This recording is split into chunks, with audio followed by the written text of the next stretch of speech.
ಸಮಸ್ತ ಕಡೆ ನಮಸ್ಕಾರ. ಇವತ್ತಿನ ವಿಶೇಷ ವಿಡಿಯೋ ಏನಪ್ಪ ಅಂತಂದರೆ, ಇವತ್ತಿನ ವಿಡಿಯೋದಲ್ಲಿ ನಿಮಗೆ ತಿಳಿಸ್ತಾ ಇರೋಂಥದ್ದು ಒಂದು ನೆರ್ಲ್ಯಾಂಡ್ ಗ್ರೀನ್ ಗೋಲ್ಡ್ ಕಂದು ಬಗ್ಗೆ.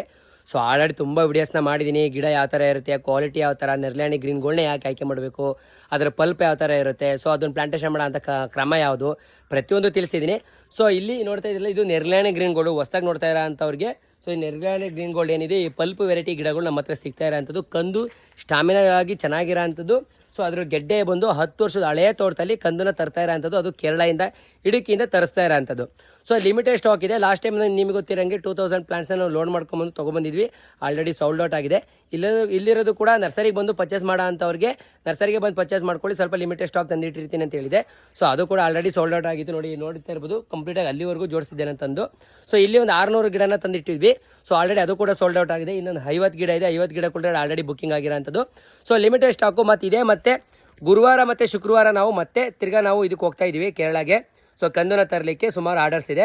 ಸೊ ಲಿಮಿಟೆಡ್ ಸ್ಟಾಕ್ ಇರೋದ್ರಿಂದ ಯಾರಿಗೆ ಬೇಕು ಬೇಗ ಬುಕ್ಕಿಂಗ್ನ ಮಾಡ್ಕೊಂಡು ನೀವು ಕೂಡ ಆರ್ಡರ್ನ ಕನ್ಫರ್ಮೇಷನ್ ಮಾಡಿಕೊಂಡು ಅಡ್ವಾನ್ಸ್ ಪೇಮೆಂಟ್ನ ಮಾಡಿದರೆ ನಿಮಗೆ ಸೊ ನೆರ್ಲ್ಯಾಂಡ್ ಗ್ರೀನ್ ಗೋಲ್ಡ್ ಕಂದು ನಿಮಗೂ ಕೂಡ ಸಪ್ಲೈ ಕೊಡೋ ಅಂತ ವ್ಯವಸ್ಥೆನ ಮಾಡ್ತಾ ಇದ್ದೀವಿ. ಸೊ ಕರ್ನಾಟಕದಲ್ಲಿ ನಮ್ಮ ಹಾಸನದಲ್ಲಿ ನಾನು ತಂದು ಸ್ಟಾಕ್ನ ಇಡ್ತೀನಿ. ಇಲ್ಲಿಂದ ನೀವು ಬೈಬ್ಯಾಕ್ನ ಮಾಡಬೇಕಾಗುತ್ತೆ.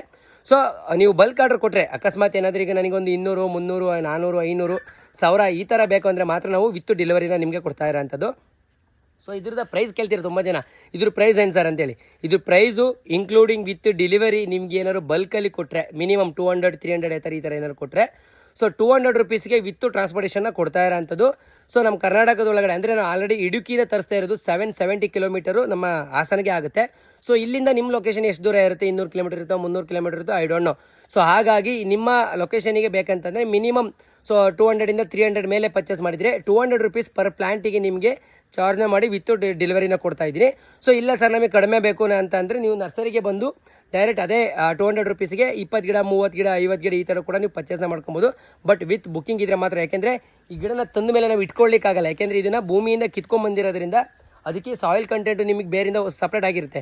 ಸೊ ಆವಾಗ ಏನಾಗುತ್ತೆ ಅಂದರೆ ಗಿಡ ಒಣಗಕ್ಕೆ ಸ್ಟಾರ್ಟ್ ಆಗುತ್ತೆ. ಅದಕ್ಕೆ ನೀವು ಬುಕ್ಕಿಂಗ್ನ ಮಾಡ್ಕೊಂಡ್ರೆ ಮಾತ್ರ ನಾವು ಗಿಡನ ಸಪ್ಲೈನ ಕೊಡ್ತೀವಿ.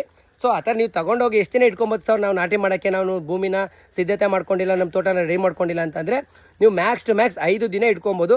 5 ದಿನ ಇಡಬೇಕಂತಂದರೆ ಅದು ಕ್ರಮನ ಯಾವ ಥರ ವಹಿಸ್ಬೇಕಂದ್ರೆ ನೋಡಿ, ಈ ಥರ ತಂದು ಇಟ್ಕೊಂಡು ಅದಕ್ಕೆ ಮಣ್ಣನ್ನು ಕೊಡಬೇಕು. ಆ ಪಲ್ಪ್ ಏನು ವೈಟ್ ಕಲರ್ ಪಲ್ಪ್ ಇರುತ್ತೆ, ಸೊ ತಳಗಡೆ ಶುಂಠಿ ಇರುತ್ತೆ, ಅದಕ್ಕೆ ಕಂಪ್ಲೀಟಾಗಿ ಮಣ್ಣನ್ನು ಹಾಕಿ ಅದಕ್ಕೆ ನೀವು ನೀರನ್ನ ಕೊಟ್ಟು ಇಟ್ಕೊಂಡ್ರೆ ಮತ್ತು ಬೆಳಗ್ಗೆ ಮತ್ತು ಸಂಜೆ ಅದಕ್ಕೆ ನೀವು ನೀರನ್ನ ಮಾಯಿಶ್ಚರೈಸರ್ನ ಮಾಡ್ತಾ ಇರಬೇಕು ಗಿಡಕ್ಕೆ. ಸೊ ಆವಾಗ ಅದು 5 ದಿನದವರೆಗೂ ಲೈವ್ ಆಗಿರುತ್ತೆ. ಅದಾದಮೇಲೆ ಅದು ಕರಗಲಿಕ್ಕೆ ಶುರುವಾಗುತ್ತೆ. ಸೊ ಯಾವಾಗ ನೀವು ಭೂಮಿಗೆ ನಾಟಿ ಮಾಡ್ತೀರಾ, ನಾಟಿ ಮಾಡಿದ ನಂತರ ಅದಕ್ಕೆ ಬೇರು ಕೊಡ್ಲಿಕ್ಕೆ ಶುರುವಾಗುತ್ತೆ. ಒಂದು ಸಲ ಇಲ್ಲಿ ಬೇರು ಕೊಡಿ, ನೀವು ಎಲ್ಲಿಟ್ಟಿರ್ತೀರ ಅದೇ ಜಾಗದಲ್ಲಿ 5 ದಿನದ ನಂತರ ನೀವು ಮತ್ತೆ ಕಿತ್ತು ನೀವು ಪ್ಲಾಂಟೇಷನ್ ಮಾಡ್ತೀರಾ. 5 ದಿವಸ